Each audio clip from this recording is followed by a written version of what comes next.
POLENE has done it again. They have come up with a new beautiful design for a handbag. This one really intrigued me, so I had to come on here and talk about it with you guys. Let's get into some information on POLENE's newest bag, the Osmo. Hi guys, my name is Alana and welcome back to my YouTube channel. Here we discuss all things fashion, luxury, and handbags. So if those are things that are interesting to you, then I hope you would do me the favor of hitting the subscribe button down below if you've not already. I really do appreciate all of your support, and I love talking handbags with you guys in the comment section as well. Today we are going to be talking handbags. We're talking specifically about POLENE's newest release, which is the Osmo, and I also wanted to then touch base on POLENE's pricing. I had done a video earlier on that talked about the price increase that was coming. POLENE did announce that it was coming in the beginning of January. So now that the price increase is said and done, and now that they're releasing new bags, I did want to touch base a little bit on price point as well.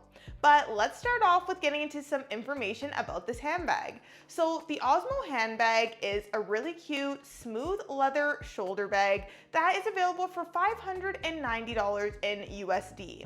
Now, we're gonna go over the features of this new bag from POLENE because there are some things that are worth noting. So for example, I mentioned that this comes in a smooth leather. That is in fact the only variation you can get the bag in right now at this particular moment, and that is a smooth Napa leather, which I think quite frankly is very beautiful, very stunning, but we do know that it can be a little bit delicate when it comes to smooth Napa leather, but I do think it is a great choice for the style of this bag.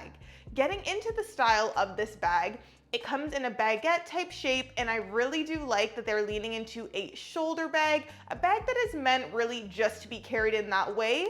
It can be adjusted in its shoulder drop length, however, it is meant to be a shoulder bag. It's not going to be a long shoulder or a crossbody handbag. How do we feel about shoulder bags lately? I feel like because this is in a baguette style, it has that east-west look, it is very much trending right now, and I do see that a lot of fashion houses have a response to this trend, so this is POLENE's, and I do think they have done a good job here. But like I said, this bag retails for $590, but only does have that one function as a shoulder carry bag. I think also when we look at the dimensions for this bag, it makes sense that this bag is meant to be worn as a shoulder bag, as it is not a very big bag. POLENE definitely has some better options if you're looking for crossbody or even like tote style bags, but in particular, this one is a pretty small bag. It is actually quite comparable, and in my opinion, when I see the style of this bag, it reminds me a lot of the Pochette Live bag by Louis Vuitton. I feel like the silhouette and the shape and design of the bag is quite similar. What I do like about this bag is that it does have a magnetic closure, and it actually tucks nicely into the front of the bag. There is a designated slip pocket kind of area where you can close the bag, and it looks very neat and tucked away.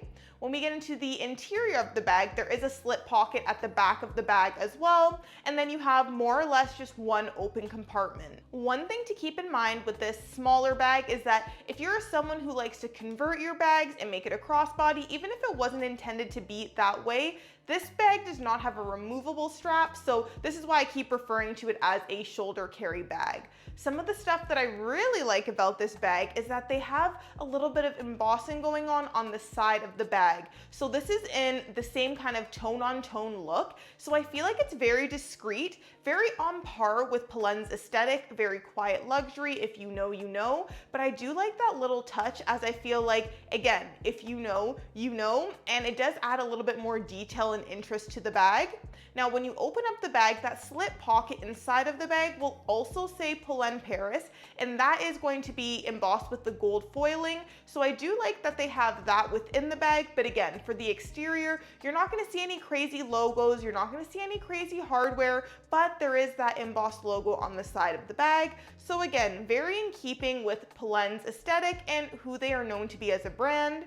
So I think overall this is a very attractive bag. I think it is very aesthetic. I think even the fact that it has the east-west baguette style for a shoulder bag is even very cool, girl. this is a bag that does intrigue me. I know that I've mentioned to you guys before I've been on the fence with Polene. That is simply because the brand does not offer me the option to pay in my own currency, which is a little bit frustrating because the conversion from the US dollar to the Canadian dollar certainly is not great right now. And then on top of that, I would be paying import duties too. So though I feel like the prices perhaps for some people are justified, there is an extra layer for that for me in particular. But this is definitely a stunning bag, and I have seen some videos of what this bag looks like in person, and I can definitely see that this has the power to be a new it bag for Polene. I can see this bag going flying off of the shelves. Let me know what you think of this silhouette and style. Do you feel like this is a bag that you would go for, even over some of the other classic designs that they already have, like the Numero 10, for example? That is a version of a bag that is kind of similar in function. It's not a huge bag, but it is certainly a little bit bigger. It can be carried as a shoulder bag, but that bag also has the option to be carried as a crossbody as well. So I'm curious if you guys are interested in picking this particular handbag up, or if there are others from Polene that you have your eye on instead. Now that we've talked a little bit about the bag in particular, I wanted to get into some of the thoughts I had in terms of the pricing for this particular bag. So as I mentioned, this bag retails for $590 in USD, and I'm gonna compare it to some other popular styles that are also from Polene as well. So for example, a bag that I really love in design is the Numero 9 bag. That is currently retailing for $540 in USD. I do want to point out though that for this particular bag, it does come in a textured leather and it does not come in a smooth leather. So if we compare it to a bag that does come in smooth leather, I'm going to use the example of the Numero 10 bag,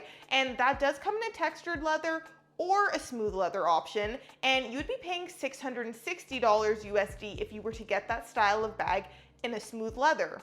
Now, the reason why I want to mention some of the prices, these are current retail prices for those handbags. However, as I mentioned at the beginning of January, there was a price increase. And what Polene did, which was quite interesting in my opinion, was they let all of their consumers know that they would be raising the prices. Now, this happened and there definitely was a bit of a stir on the internet about this, and people reacted in either one of two ways. Either they were offended because they felt that the price increases were coming in such significant increments and were happening pretty frequently, or people panic bought items. I'm not going to lie, I looked to panic buy myself, but a lot of the pieces had sold out already, and that is why I didn't snag a piece that I was looking into. After everything was said and done, the price increase really ranged from $20 increases to about $40 of an increase in USD. So in comparison to some of the other price increases they've done in the past, this one wasn't really as bad as maybe some people would have thought, including myself even. So what I thought maybe was interesting when I saw the price of this shoulder bag, as I said, I love the look, I love the aesthetic of it, and I do love the fact it's a shoulder bag, but this bag is limited in its function, and it retails for $590. As I mentioned, the Numero 9 Mini is $540. It does come with a removable, detachable crossbody strap, whereas this bag does not in comparison. And I've noticed that this bag is, of course, another $50 more expensive. So I'm almost wondering, and I'd like to get your opinion here, if you think that Polene did not do an official huge price hike in their handbags. However, going forward, since they have been seeing so much popularity, perhaps their baseline starting prices for when they release new bags may be increased. Now, this is just maybe one way of looking at it. As I said, if you look at the Numero 10 in the smooth leather, it is more pricey than its version that is in the textured leather. This is a smooth leather bag, so that does make it a little bit more expensive, a little bit more luxurious. So I do wonder if this is a tactic that Polene is using so that they're not causing such outrage with some of their classic and their staple pieces. Though they have seen price increases, maybe they're looking to slow that down a little bit, but when they come out with really new, beautiful designs, we might see that those prices have been hiked up quite a bit. Like I said, please let me know your thoughts about this down below in the comments, and are you still feeling like the Polene bags are truly worth their value? I do want to put out there though, even though this bag retails for $590, if we were to look at some of the heritage fashion houses, Louis Vuitton, Dior, Chanel, these prices still are not comparable. Now, part of the reason Polene was so successful was because of the fact that they had approachable pricing and really great quality. But personally, I don't feel that the prices have reached the point just yet that I would be considering, for example, a Louis Vuitton bag over the Polene. To me, that's not really apples to apples, but I would love to hear your thoughts on it. Perhaps if you saved money for maybe an extra month or two on top of a price for Polene, you would go that route to buy a bag from a more luxurious fashion house or some brands that have a little bit more heritage to them. I would love to hear your thoughts. Those are some of the opinions and thoughts I had on Polene's newest release. As I said, I think it's a really chic bag and I think it is really cute. Let me know if you've also picked this up because I'd love to hear your opinion and thoughts on it. Thank you so much for watching, you guys, and I will see you guys in the next video.